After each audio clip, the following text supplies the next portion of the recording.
And the mastermind clear. Got the vibes that'll get you turned and bring awareness to your product. Central Ohio creators, we back with another episode today. Today we have a special guest in the building. This man is a Columbus media legend. We got Sean Anthony in the building. Sean, how you doing? I'm good, man. Appreciate the invite. Thanks for having me, man. We appreciate you being here. So my first question for you is, let's start from the beginning. What made you get into media and radio? Wow. It started from my passion and love for music. At an early age, I attribute that to my mother. My mother was a lover of music. She bought a lot of music. I just remember my childhood going to the record stores, listening to the radio. You know, I grew up around music, you know, so it started with that. And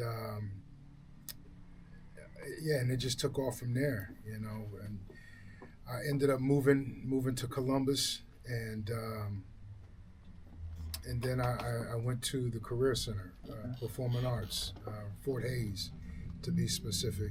And at that time, it was either theater or radio and television. And at that time, I was really into making music.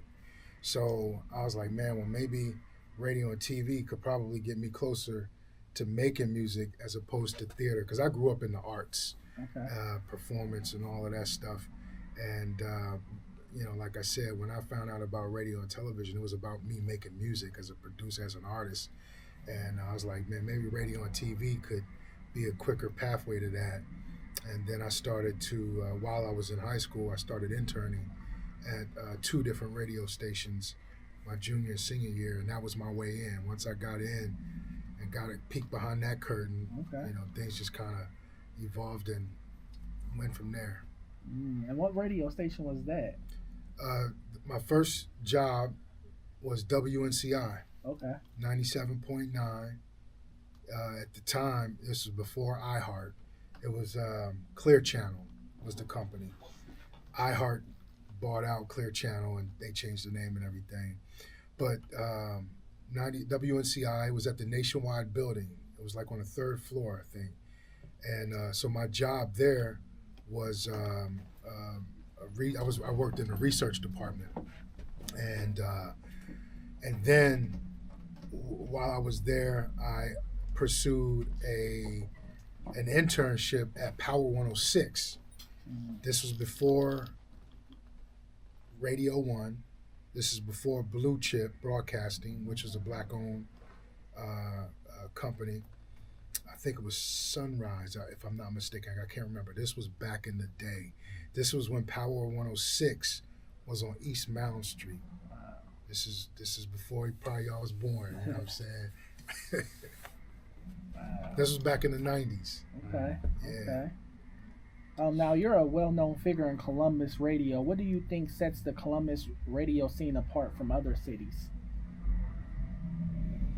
Well, when you say radio, that's more general. Okay. You know, because Columbus, number one, is it's a sports town. Right. You know what I'm saying? So when you say Columbus radio, you could be talking about Buckeye radio, sports radio. You know what I'm saying? So what you know, I come up in hip hop. So which you gotta be a little bit more specific so I can answer your question. We can talk about the hip hop side. Yeah. Like, have you seen any difference between the Columbus, like here, between like maybe other cities like Atlanta? Yeah. Well, when I came up on the radio, it was only one. They call it urban. I don't like saying urban, but I mean it is what it is. Black radio. Yeah. It was only one black radio. Two, because it was 1580 AM WVKO, which is an AM station, which was considered black radio, but then it was Power 106. So in FM, it was only just that one station for many, many years. Now we got 2, you know, power hip hop stations. But before that, it was just one player in town. Compared to, like, I did radio in Detroit, you know, there were several different black radio stations. In Atlanta, there's several different black radio stations. I did radio in DC. There's several different black radio stations. You know what I'm saying? So Columbus, it's not a small city, but it's not a big city. We're a mid-sized town, but that would be the difference. That's one of the many differences, I would say, with Columbus and radio. Okay. How long was you working at the radio station in Detroit? A couple years, little under a couple years. Then I took a break, from radio. Okay. Yeah. Ooh. Can you share a story of how you and your friendship with Bow Wow began? Yeah. So I've been knowing Bow Wow since he was a kid, since he was like about 11, 12 years old. And it's funny, I was just telling him this story we were together in Cleveland for his birthday. Because I was like, you probably don't remember this, but he actually remembered it. So I was on the radio at Power 107.5, and I never forget, he called in to the radio station. And it was his mom, Teresa, and she was like, here's Bow Wow. Hey, Sean Anthony. I was like, yeah, what's up? He was like, Bow Wow want to say something to you. And at this time, I heard about him. I heard that he was bubbling. I heard about when Snoop came and this, that, and the third. But I hadn't met him yet. So he gets on the phone and his little deep, raspy voice, hey, Sean Anthony, this little Bow Wow. I'm like, what's up, little Bow Wow? He's like, play my song. I'm like, all right, man, take that bass out your voice. You know what I'm saying? But that was the beginning, of our relationship. And I was the first DJ to play Bow Wow's music on the radio ever. Wow. And it wasn't his first single off of his debut album. It was off the Wild Wild West soundtrack. Oh, okay. He had a song on there, which was his first song. It didn't really do much, but I had access to it, and I got the green light to do it, and I played the song, and that was the beginning. So then when his album dropped, of course I get the singles, I get everything first. So I broke the record. I played it, on the radio first time any of his music was played on the radio. It was right here in his hometown. How do you feel when the up and coming Columbus artists now have negative comments to say about Bow Wow? So first of all, I'll be the first to tell you I'm biased. I'm Team Bow Wow all day. Dude, why? Why are y'all hating on him? Because he don't rep the city, this, that, and the third. He was a kid. Yeah. He was a child when he went with Snoop. You know what I'm saying? He was a kid on the Chronic album, cussing. You know what I'm saying? His mom knew. Mom sent him to Atlanta to be with JD. JD practically raised him. He was a child. You know what I'm saying? That's it, number one. And number two, stop. You know what I'm saying? He's always represented Columbus. Look at his first album cover. Yeah. He wearing a Cleveland Browns jersey. Right. That's Ohio all day. You know what I'm saying? He always mentioned Columbus in his interview throughout his career. He always shouted me out throughout his career, whether it was in on BET's The Basement, when he was on 106 in Park, he's always shouting out the city. In his interviews, he shouts out the city. When he put out the Green Light mixtape series, he got a whole song talking about not even a thank you song. It's similar to Thank You. What is the name? It's called In My City. Okay. He got a song. Go on YouTube right now, type in Bow Wow Green Light mixtape In My City. He's shouting out the city. This was done probably about 10, 11 years ago. And he shouts me out on that song too. I want to thank Sean Anthony. You're the first person to ever play my music on the radio. Shout out to Power 107.5. If that ain't representing Columbus, you know what I'm saying? And this was around the time, because he hit me up. I'll never forget. This was when Twitter was popping. He sent me a DM on Twitter. He was like, yo, I'm about to drop a bomb news. I'm about to tell everybody, I'm about to sign with Cash Money. And this was before he made it public and everything. And then it happened, but nothing he never released any music. But, people need to stop with that Bow Wow don't represent the city and this, that, and the third. Like, yo, knock that off, man. And, now could he have done, as an adult, could he have done some things, some charity things? I hear that. I understand that. And Bow hears it too. Trust me when I tell you, he's tapped in. He knows who's talking shit about him, and he knows who's got love for him. But we've been talking, and he's working on something really, really big and special for the city. I don't know if he's said it publicly yet, but I'm gonna give you another exclusive. Okay. He's working on something. He's going to do something really special for Columbus, and not only just Columbus, but all of Ohio. And we need to come together as a state, and we need to be supportive, not only just in Columbus, but we need to be supportive of Cincinnati artists, Right. Cleveland artists, Dayton artists, Toledo artists, you know what I'm saying, and everywhere else in between, because it's Ohio. Yeah. You know what I'm saying? It's Ohio. I don't know if y'all seen my interview with Ari Spears. About Cleveland. He talked shit. Yeah, I did see that. Yeah, he talked smack about Cleveland, you know what I'm saying? It was funny to me, but you see the comments, man. Some people was like, yeah, he ain't lying, but other people was like, man, we don't like you either, you know what I'm saying? But nonetheless, my point in bringing that up is Ohio, we got to come together, you know what I'm saying? But it starts here in the 614, because other cities is rocking with each other, you know what I'm saying? But yeah, man, Bow Wow, man, yeah, that's the homie, man. Can't nobody persuade me anyway, you know what I'm saying? Like, I'm gonna always be Team Bow Wow. As a program director at Ohio Media School, what are your main philosophies when it comes to training the next generation of media personalities? Build relationships and learn. If you ain't growing, you're dying. So you got to always be learning and growing. But just as important as learning, develop relationships. Because my slogan, my saying that I say to every student, who you know will get you in the door, but what you know will keep you in the building. So develop those relationships. Those relationships are going to be the ones that's going to, hey man, I got an opportunity for you here. They can get you in the building. They can get you in the door. But what's going to keep you in the building is what you know, and how you can create yourself to be an asset. And then when you're in there, you got to keep developing those relationships. Every gig I got in this industry for over 25 plus years has been through a relationship. Every gig has been through a relationship. I can't tell you the last time I did a job interview. You know what I'm saying? It's been because of my relationships. And so that's what I would tell you. And your reputation is everything, man.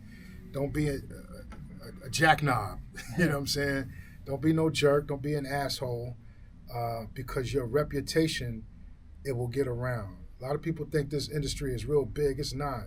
It's small. You're what they say, 6 degrees of separation. Yeah. Somebody that you know knows somebody that knows somebody that you know, or know you. And either they're gonna say, "Man, that guy Sean Anthony, he's a solid guy," or that guy, he's an idiot, man. He's shady. I don't trust, like people, your reputation will travel, man. So treat people good, man. But develop those relationships. Those relationships is everything. And how long have you been at the Ohio Media School? Since I've been back from Virginia, man, it's been going on 8.5 years now, 9 years now. Man, time is flying. Wow. How has the school evolved since you've been there? Shoot, a lot, man. Well, when I first got at the Ohio Media School, I just was an instructor. I came in as a audio production instructor. And it wasn't until like the past almost 3 years ago, 2.5 years, that I took on the role as the education program director.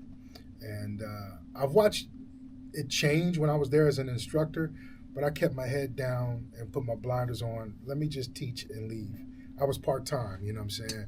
But when I became the education program director, one of my first things was I got to change the culture here. I got to change the culture here, and I'm going to do that by bringing in good people. So the Ohio Media School is nothing how it was, 3.5, 4 years ago. You know what I'm saying? It's totally different. It's night and day. And people tell me that all the time that used to go there or would visit or had, their interactions with the school maybe 4, 5, 6 years ago. Yeah. And they come back and they see, they go through the halls. And my thing is high vibration, positive energy, a place to where creators can create. Yeah. I want a positive atmosphere. I don't like negativity.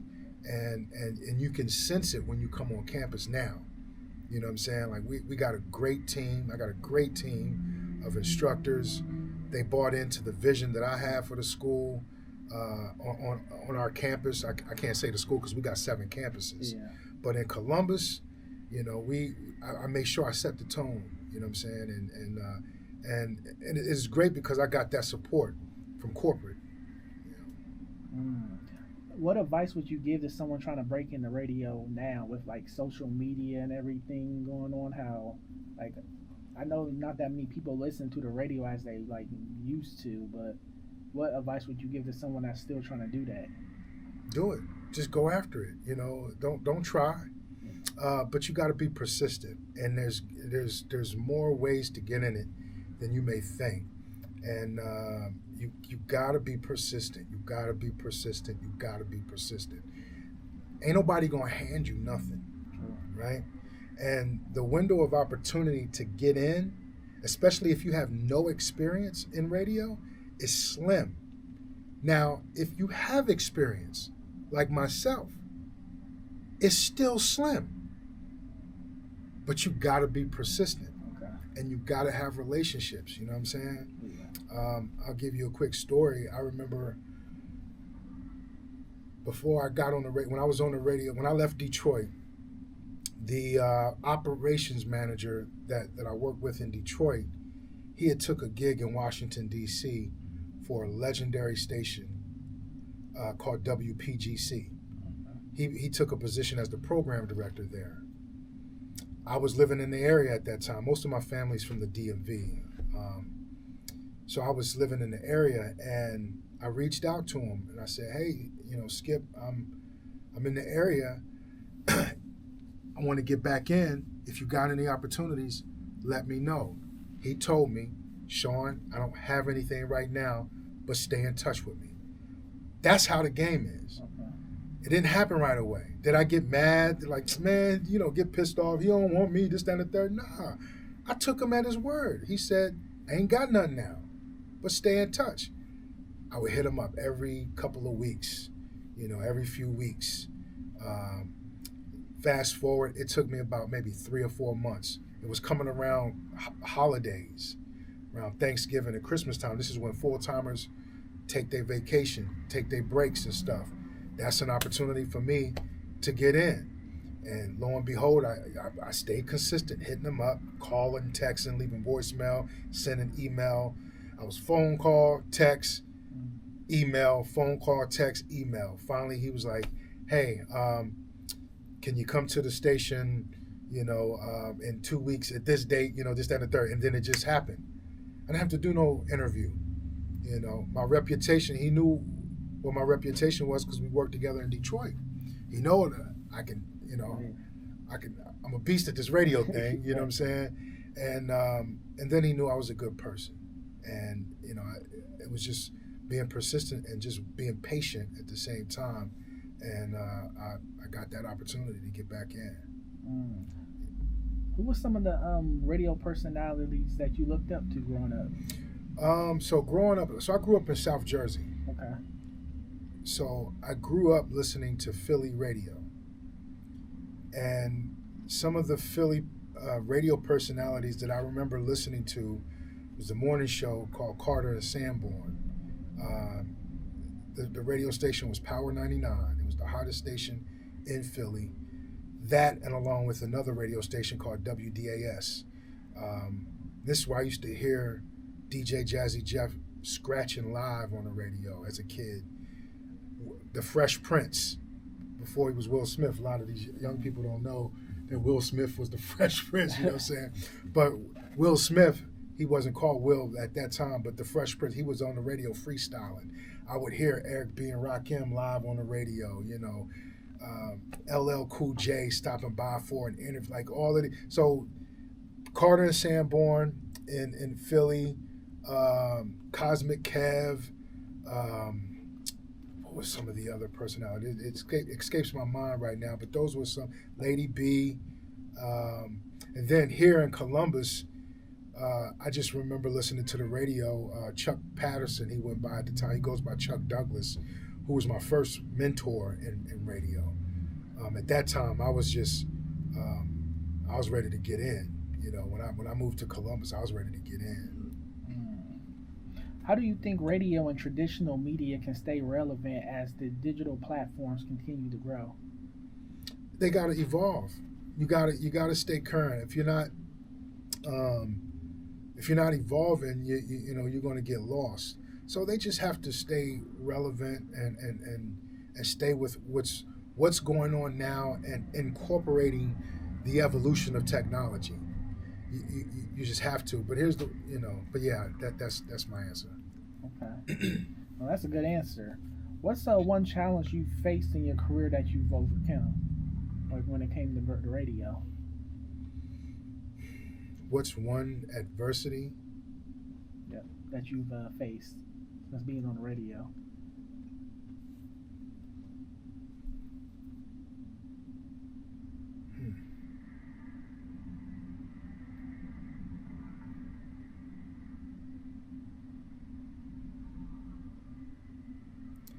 Dealing with personal issues, life at home, outside of radio.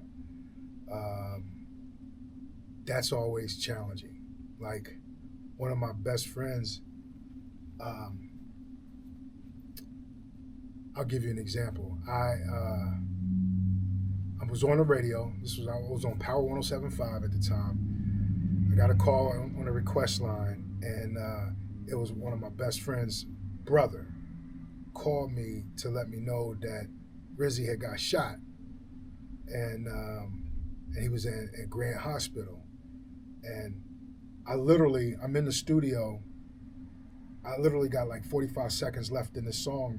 Then I got to talk, So imagine getting that information. One of your close homies just got shot in the hospital, and I got to get on the radio and say, Power 107.5, what's up, y'all? This is Sean Anthony. You got to be all hype and everything. Yeah. That's challenging, and that's just one of many examples of dealing with adversity, and people don't, people don't know, most times people don't care.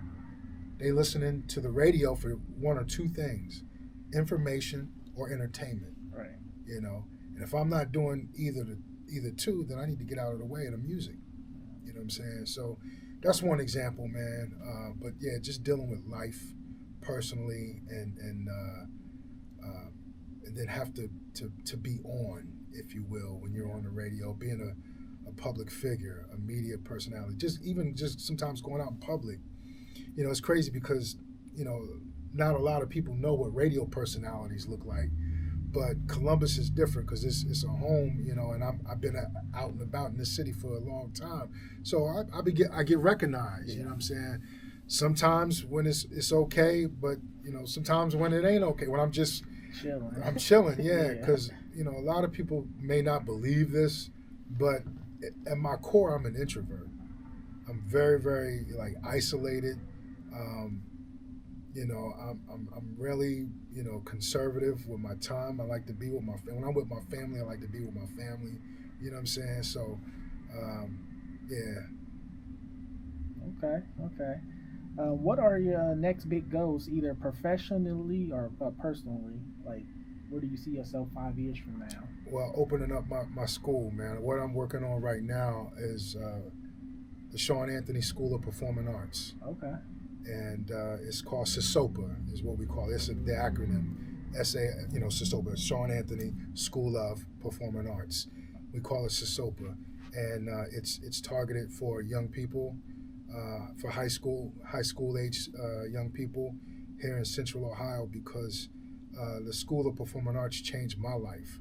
when I went to school at Fort Hays, and my goal is to bring something similar, if not greater, than my experience for the next generation. We need young people need an outlet to express themselves creatively, and that's what I'm working on. In the next 5 years, hopefully, I'll be doing a ribbon cutting ceremony, breaking land, or opening up the building, the physical building. But it's a nonprofit. It's a 501c3. I'm giving you exclusive information, man. Don't nobody know this publicly. I haven't talked about it publicly because I'm crossing all my T's and I'm dotting my I's. And but yes, that's the next big thing that I'm working on. And yeah. That's huge. Yeah, that's definitely something the youth need here, especially in Columbus. Yeah. Definitely. Are there any new projects you're currently working at the Ohio Media School? Yeah, we're gearing up this weekend. I don't know when this podcast is going to air, but we're gearing up this weekend for the Ohio Black Expo. Some of my students are going to be contributing to the social media content that you'll see on the Ohio Black Expo social media accounts. Okay. And then we got Summer 614 coming up the following week, the weekend of my birthday. Shouts out to the Geminis, May 30th. You know what I'm saying? My twin. We're going to be doing a documentary. Okay. We're going to document, the meaning behind Summer 614 and kind of tell the narrative of Bobby, who's the promoter of Summer 614. Because he donates money. He provides, for charities and things like that. So we're going to show that side of it's not just a concert, a big concert in the summer, even though it is, but I'm going to executive produce a documentary, and we got one of my great instructors that's going to spearhead the production and directing it, and then the same thing, we're working on another project, Fashion Week Columbus. We partnered with them this will be my third year partnering with Fashion Week Columbus, which I'm really excited about. This year we're doing something different with that, and we're going to be doing a documentary with that as well that I'm going to executive produce. So those two projects are pretty well, three. I said three, but those documentaries, we haven't done that before, and we're going to conquer that. Yeah. You know what I'm saying? So I'm really excited about that. Have you did any more acting? Absolutely. Because Yes. Tears of Tasha. Oh, you seen Tears of Tasha? Yep. I know Dom. Okay. What'd you think, man? How did I do? You did a good job. Thank you. Yeah. Tears for Tasha was the last film I did. Actually, I take that back. I did a 48-hour film fest back in December, which started me dyeing my beard. I just ain't stopped it because, anyway. But yeah, Tears for Tasha, that came out last year on streaming platforms. And then I did The Female Hustler and The Female Hustler 2. Okay. And I've done some other films. I've been acting off and on all throughout my career. Ever since I was a kid. I was doing, TV commercials and been in some videos, music videos and stuff like that. But yeah, I've done some acting. The biggest film I've ever done, the biggest production I've been on was a Denzel Washington movie. Oh, wow. And it was a movie starring Denzel and John Goodman called Fallen. And I was an extra in that. So if you blink, you will miss me in that movie because I'm just, walking in the background, you know what I'm saying? But I've done some other movies over the years. I did a movie with Busy Bone, a movie called Jacked, and starred Rico Lee, Busy Bone, and T-Lo from the R&B group Next. Okay. And Marsha Winfield, I think, or Alexis Whitley. I forgot the actress's name, but that movie is called Jacked. That I did. Shout out to the Hightowers. They produced that film here in Columbus. But I shoot Busy Bone in that movie. Oh, okay. Yeah, I shoot Busy Bone. And ironically, the name of my character was Detroit Guy Number 1. What up, though? Now, with you being in radio still, do you follow any of the Columbus artists that's up and coming? Yeah, absolutely. I try to stay tapped in with a lot of artists. My man DJ Con Artist, shout out to DJ Con Artist. He keeps me tapped into who's moving, and then, I know the cats that I came up with, guys who I used to play on the radio when I was on Power 107, but especially like the pillars in hip hop that's in the city. 9 times out of 10, I played them on the radio first here. But as far as the younger culture, I'm still learning. I keep my ears to the streets, but yeah, I'm hip. Who should I be looking out for? Who's some of the top artists that you know? Like for me, since of course, like the Wallabies, the Coast Cities. Oh yeah. But like with the new generation, like the EKT40s, yeah, the MG Sleepies, them probably the biggest two right now because they got deals. Yeah. So yeah, I interviewed EK. Okay. EKT 40, and I heard about Sleepy, but there's a bunch of others, man. Yeah, there's a bunch of others that are really doing some dope things, man. But yeah, 40, we were together too up in Cleveland as well last month. He's dope.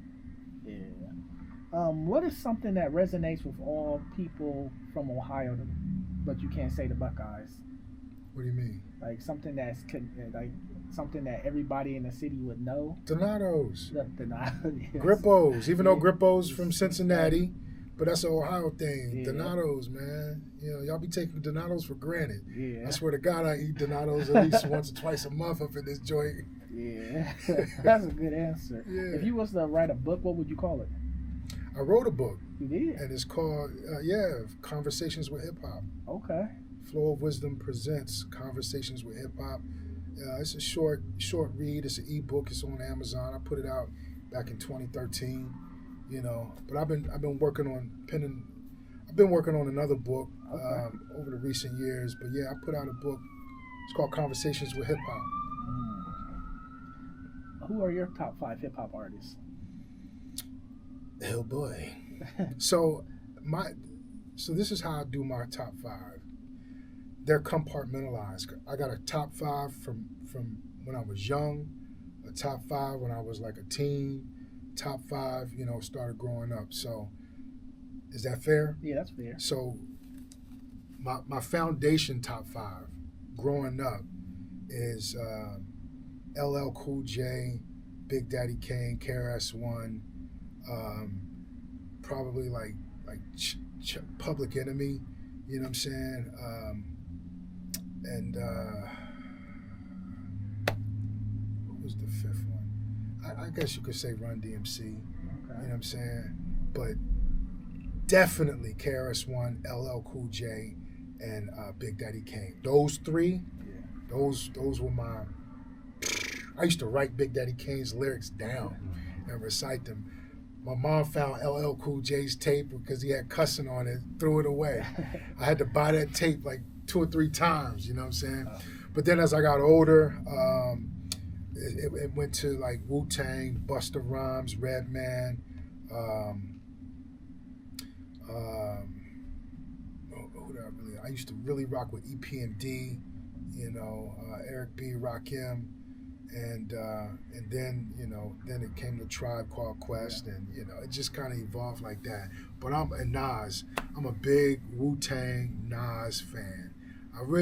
I started to appreciate Jay-Z when I was a little older, just because I wasn't in the streets, so his street talk didn't really resonate with me that much. But Nas, Wu-Tang, I'm a big Nas and Wu-Tang fan, man, for sure. Illmatic or 36 Chambers? Oh man, you playing with me now, man.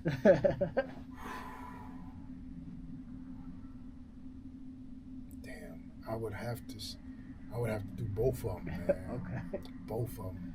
But that Illmatic though was something special. Like I still would rock out with Illmatic, to this day. Not saying that I wouldn't with 36 Chambers, but today I would probably throw on Illmatic before I would 36 Chambers. Okay. Yeah. Okay. Now ask me about that Purple tape though. You know what I'm saying? The Raekwon album. Yeah. But yeah, I go with the Illmatic.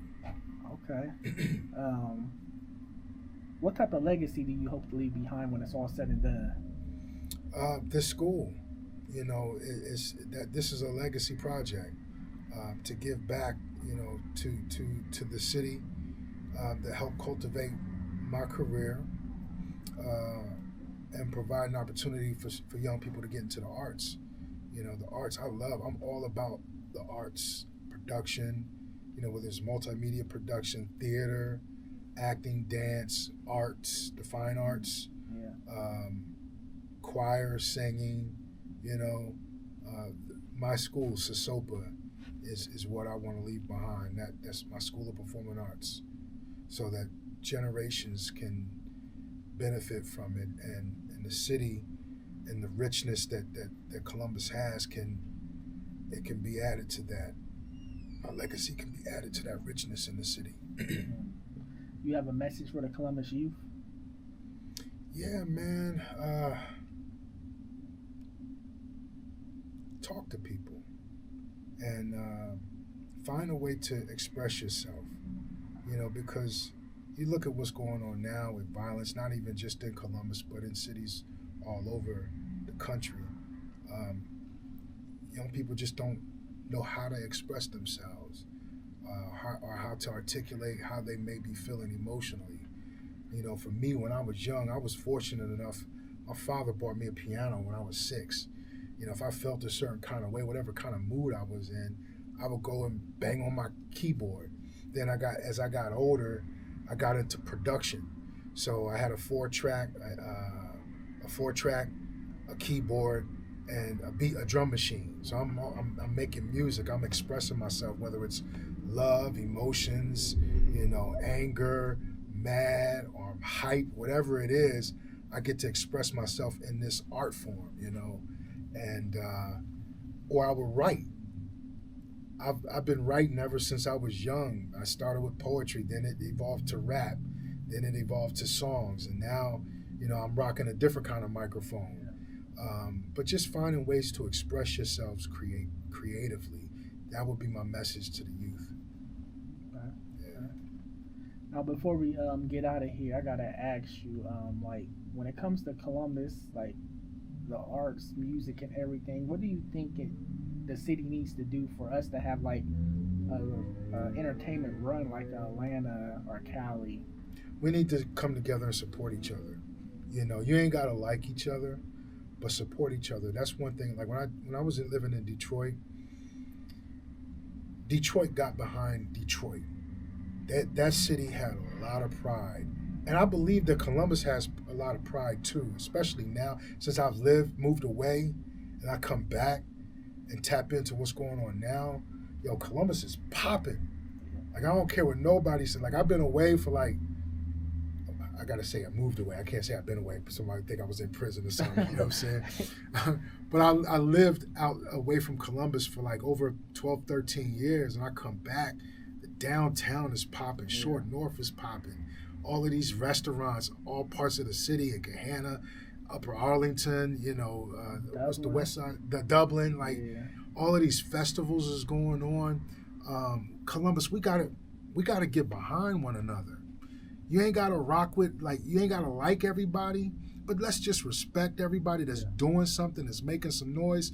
If 40's got a video shoot, why can't we all pull up behind him and support him and his video shoot and not worry about trying to get the shine? Yeah. Let him get the shine on this one. Your time will come, you know what I'm saying? And then whoever the next person is, let 40 get behind it. What's the other guy's name? Sleepy? What's his name? Sleepy. MG Sleepy. MG Sleepy. Get behind the next cat, you know what I'm saying? And so on and so forth. Just get behind it and support one another, especially these younger cats. I will say that the elders, the cats that I came up with, like Jay Ross, Coach City, my homie Rashad, all of these guys are family to me. Wallaby, Copyright, we'll pull up on each other. We'll pull up, and if Cole got a show, we seen it. You know what I'm saying? Numerous times. Copy got a show, we'll pull up and support him. And vice versa. But that's what we got to do. And maybe it's going to take somebody like myself and a few others. It can't be just one person alone. It has to be a collective. And like I said, when I was in Detroit, man, when it came to the city, if Trick said, look, we're going to pull up and do this for the city, and he calling all the crews, you know, from 7 Mile on down, Joy Road or whatever. Everybody gonna pull up because it's for the city. Yeah. And that's what we got to do, man, is just get behind each other, support each other, put the egos to the side. Everybody going to get their shine, but, you know, why not get behind someone that's really, really popping right now and leave that street shit alone, man. Yeah. You know what I'm saying? And let's get on for the 614. Facts. Now, before we go out in the conversation, you have anything else you want to say? Shout outs, your social medias? Yeah, man. Listen, first of all, thank you for the opportunity. You know, it's not often that I get invited to do interviews. I've done maybe 1,000 interviews, or thousands of interviews. I'm always interviewing someone. You know, it's very rare that I get asked to be interviewed. So I really appreciate it, man, because, you know, I don't get a chance to talk about what I'm doing in a capacity to where it's not, you know, where the focus is on me. Because when I'm interviewing somebody, it's about my guests. Right. But again, I really appreciate this, man. We appreciate you. We definitely wanted to give you your flowers because we grew up listening to you. Yeah, I appreciate that, man. But y'all can follow me on my social media platforms, Sean Anthony Live. I got the podcast as well, Sean Anthony Live. The YouTube channel, subscribe to it, Sean Anthony Live. Instagram, Facebook, TikTok. It's all Sean Anthony Live. And on X, it's Sean_Anthony. And make sure you spell my name right. It's SEAN. You know what I'm saying? And yeah, man, hit me up, follow me, subscribe, all of that stuff, man. I just might follow you back. I just might. 614 Central Ohio Creators. We just dropped another dope episode. Sean, we appreciate you being here. Yeah. 614, we out. COC in the mastermind clear. Got the vibes that'll get you turning, bring awareness to your product.